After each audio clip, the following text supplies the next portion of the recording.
जय श्रीमन नारायण। ए पर जे टिप्पणी हम करे जा रहल बा रामानुजदास श्रीमान गट्टू वेणुगोपाल स्वामी जी के द्वारा दिहल गयल बा। अध्याय 10 विभूति योग श्लोक 16। वक्तुम् अर्हस्य शेषेण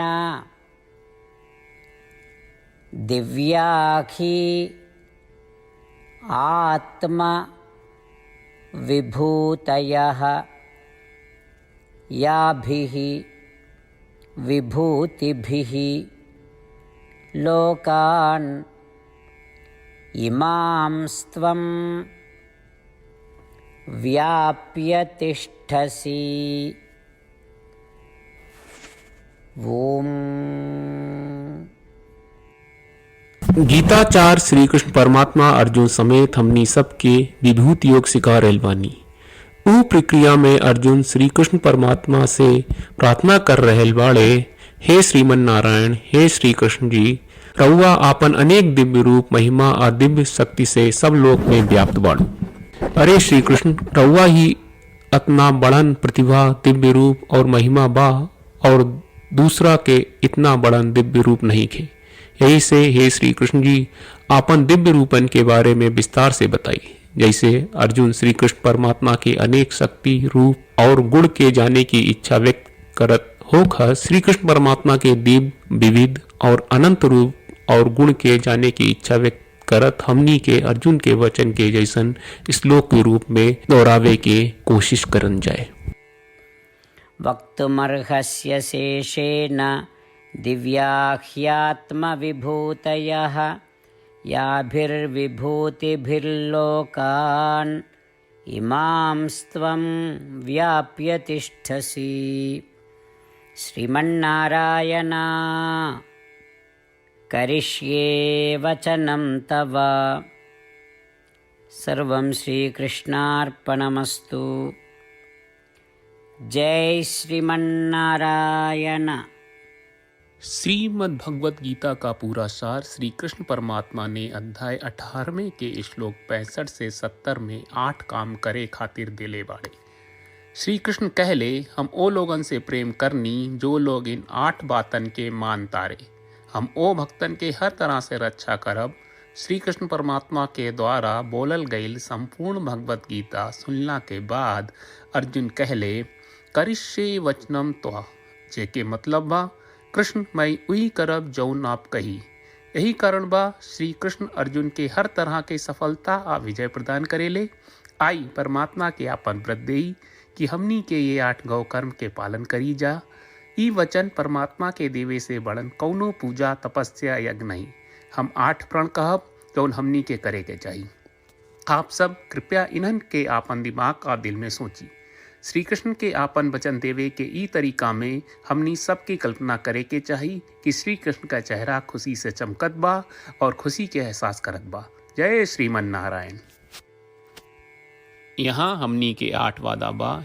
हमनी के पहला वादा, हे श्रीमन नारायण, आपका निर्देश के मुताबिक हम हमेशा तोहार ध्यान करब और तोहार बारे में सोचब।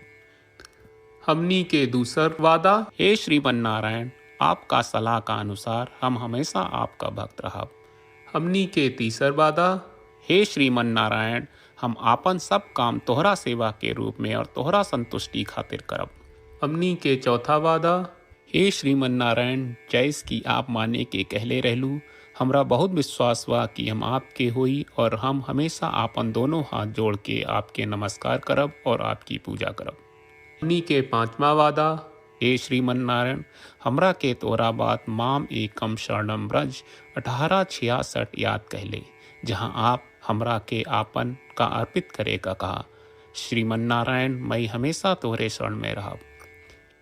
हमनी के छठवां वादा, हे श्रीमन नारायण, हमरा के तोहरा बात माँ सुचहा 1866 याद कहले कि आप हमनी के शोक ना करे का आश्वासन दे रहे बड़े। हम अब और शोक ना करब। हमनी के 7वां वादा, हे श्रीमन नारायण, आपने हमरा खातिर श्रीमद् भगवत गीता के वितरण करके हम सबके कृपा कहले और आशीर्वाद दहले बा। हम वादा करत बानी कि रोजाना कम से कम 1 श्लोक पढ़ब या सुनब। हमनी के 8वां वादा, हे श्रीमन नारायण, आप गीता के पूरा मानवता तक ले गयलू। हम गीता में आपके दिव्य वचन के उन भक्तन तक पहुँचावे के प्रयास करब जे गीता से अपरिचित बा। हे श्रीमन नारायण, हम उई करब जौन तू करे का कहब। हम ऐसन व्यवहार करब जैसन आप चाहत बानी और हम खाली आपका खातिर काम करब।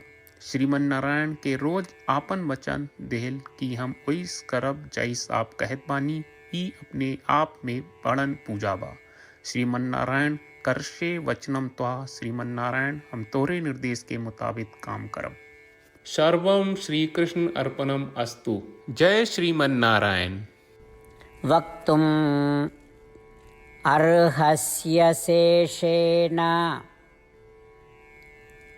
दिव्याखि आत्मा विभूतयः याभिः विभूतिभिः लोकान् इमांस्त्वं व्याप्य तिष्ठसि। ॐ